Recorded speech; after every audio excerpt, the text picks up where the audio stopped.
There's a lot more Angie Stone's tragic passing than we ever knew.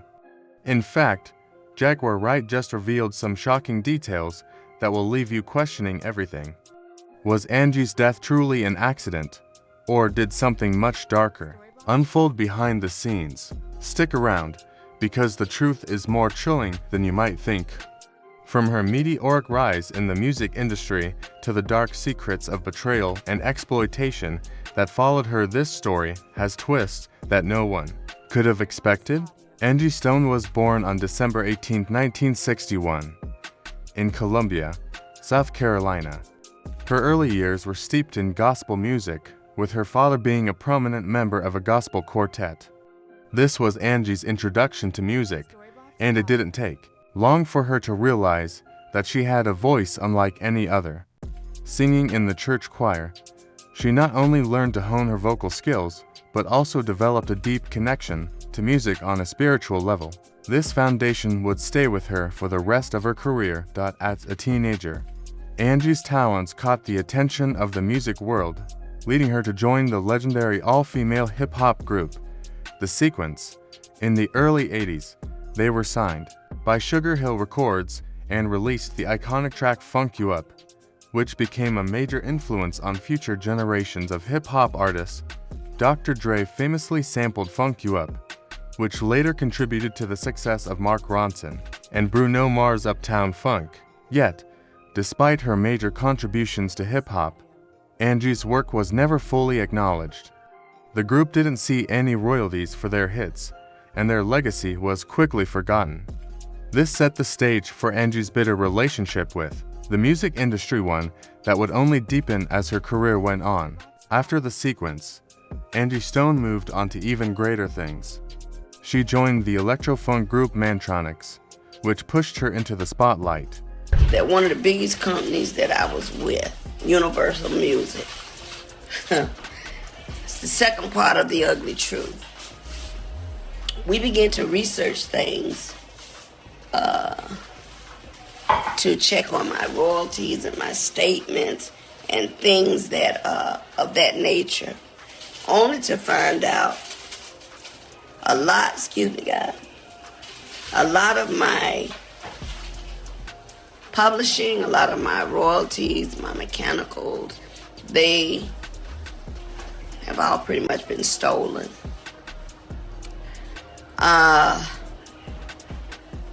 As I begin to find out things that I never had to look into, because when you hire a team of people that, to some degree, supposed to have your back, you're thinking that they're getting it all together for you. You know, that's why, I respect Oprah Winfrey in that respect when she said, do your own research.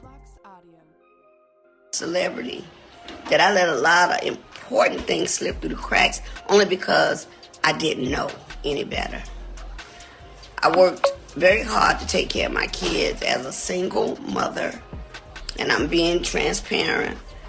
My kids' fathers just were not doing what they're supposed to do. So I had to step up and go in and do everything that I needed to do for my family, which is why I worked so hard, which is why I traveled so much, which is why I did shows, because at the end of the day, after 40-something years in the business, I'm like, well, why? Where are my royalties going? Because I'm not getting this. Come to find out, Universal Music has been receiving all my royalties, all my mechanicals. They've taken pretty much everything. They've stolen, I won't say stolen, but they have taken all the monies that were due to me. They have basically absorbed in that company. And even though there's several class action lawsuits, people that were working on my behalf never even registered the songs. All the songs that I've done, I'm only coming to find out they were not properly registered by the companies that I signed over to. People that were supposed to do their due diligence.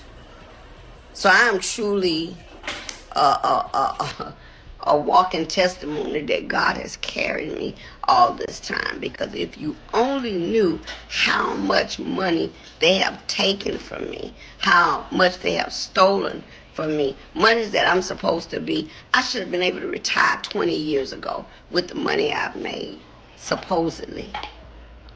But there are key people that have been driving the ships. And what they've been doing is improperly representing me, improperly stealing from me, taking things in their own hand, changing and switching lanes because they knew I didn't know that part. See, I'm not an attorney. I don't know everything. What I learned how to do was go out, work hard, get paid, come home, pay my bills, take care of my family. That part. The legal side, when you hire attorneys and managers and agents, they're supposed to make sure the gray area over there that they're in the driver's seat for, they're supposed to make sure you're taken care of. And even though they were taking care of themselves, they thought very little of taking care of me. And I know because I've seen it with my own eyes. So I'm just here to let you know, one way or the other, Universal Music, you're going to have to give up my coins. But it was her work with Vertical Hold in the 90s that really solidified her place in the R&B world. The group's hits like Seems You're Much Too Busy made waves, and Angie's soulful voice became synonymous with smooth, emotional R&B. But despite her rising star power, the industry continued to betray her. Angie, as a powerful black woman in a male-dominated industry, faced obstacles at nearly every turn.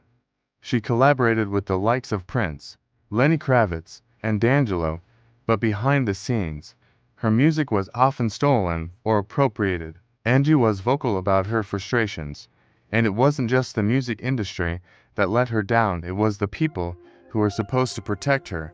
She was particularly devastated when Mary J. Blige released Everyday and Die, a song she had worked on with D'Angelo, without giving her credit.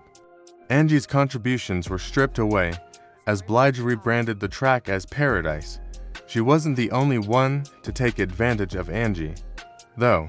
At one point, Angie even accused Jill Scott of mimicking her style, from the way she dressed to how she carried herself. Angie's personal life was equally tumultuous.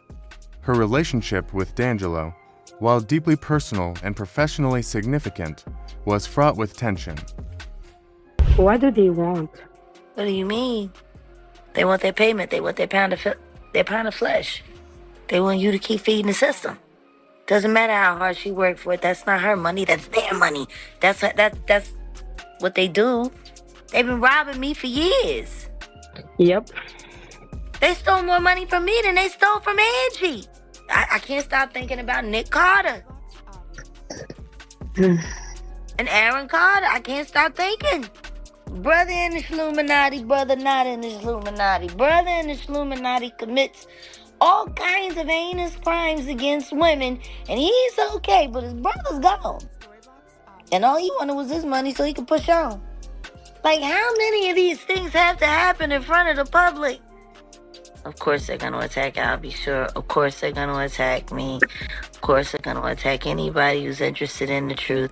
Of course they're going to come at us really hard for that first 72 hours and make sure we stop posting, or at least get us flagged from being able to go live, so nobody thinks about the details of the fact that we just watch Angie Stone get moved around in real time on her son's.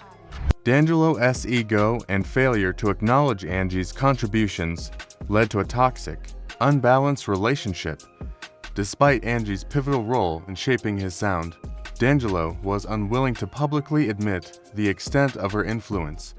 This contributed to their eventual breakup, a painful chapter in Angie's life. But the betrayal didn't end there. Her management team failed her time and again. One of the most glaring missed opportunities was when Angie was originally offered a role in the hit show number one Ladies Detective Agency, a part that was ultimately given to Jill Scott. Angie's management team dropped the ball on securing this major opportunity, adding to her growing list of disappointments. Despite her success, she often found herself fighting an uphill battle against a system that never fully had her back. In the years leading up to her tragic passing, Angie became more vocal about the systemic exploitation she had faced throughout her career. She began to dig into her finances and quickly discovered the harsh truth: she had been robbed by the very people she trusted to manage her career. Angie Stone was preparing to take legal action against Universal Music Group, seeking compensation for the millions of dollars in unpaid royalties that had been pocketed by the company. She openly accused UMG of withholding her royalties, claiming they had been stolen or misappropriated.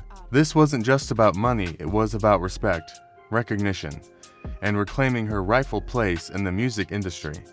Angie had spent decades building a legacy, only to watch as the industry she helped shape took advantage of her at every turn. But just weeks before she was set to file her lawsuit, she tragically lost her life in a car accident. Was this just a coincidence? Or was there something much darker at play? The car accident that claimed Angie Stone's life shocked the music world. But what shocked many even more was the fact that Angie was the only fatality in the crash. Some fans and insiders began to question whether this was truly just an accident or something much more sinister. Could Angie have been silenced before she had a chance to expose the corrupt practices of the music industry? Adding to the conspiracy theory, Angie had just revealed her intentions to fight back against the very system that had exploited her for so many years. Was this accident a calculated move to stop her from going public with the truth? Could the powerful figures she was about to expose have been behind her untimely death? These questions only grow more urgent when we consider the timing of her passing and the shocking revelations she had made about the industry. Jaguar Wright has always been known for speaking out about the dark underbelly of the music industry. Her claims about Angie Stone's death are explosive, and they add a new layer of suspicion to an already tragic story. Jaguar believes that Angie's death wasn't an accident, but that she was silenced by those in power within the music industry. Jaguar's revelations don't just stop at Angie. She draws disturbing parallels to other suspicious deaths in the industry, suggesting that powerful figures will go to any lengths to maintain control. In her view, Angie's death was part of a larger pattern of silencing artists who dare to challenge the system. According to Jaguar, Angie's voice was silenced because she was about to expose the industry's most powerful players, those who have been profiting off artists like Angie for decades. Jaguar's words are chilling. They've been robbing me for years. They stole more money from me than they stole from Angie. And just like that, a chilling web of conspiracy begins to unravel, one that not only implicates the industry, but hints at a much larger, darker force at work. Angie Stone's death may not have been an accident. The evidence, her vocal fight for unpaid royalties, the strange timing of her death, and the explosive claims made by Jaguar Wright suggests that something far more sinister may have been at play. Was Angie's passing orchestrated to protect the industry's secrets? Or was it simply the result of a corrupt system that has no problem throwing its artists aside once they've been used? This story is just one in a long line of mysterious deaths and betrayals in the entertainment world. But Angie's case hits close to home for many, because she was more than just a victim. She was a pioneer, an icon, and a survivor. And now, as we look back on her life and the circumstances surrounding her death, the questions remain: what really happened to Angie Stone? And could there be even more shocking revelations to come? Let us know what you think in the comments below. And stay tuned for our next video, where we'll dive deeper into the dark side of the music industry and explore more of these chilling stories. Angie Stone is an American singer, songwriter, and actress known for her powerful voice and significant influence on the neo-soul movement. Born on December 18, 1961, in Columbia, South Carolina, she began her career in gospel music before moving onto hip-hop and R&B.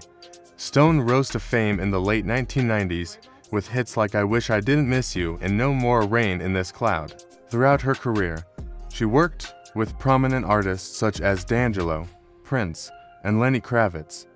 Despite her success, Stone faced industry exploitation and personal struggles, including uncredited work and financial challenges.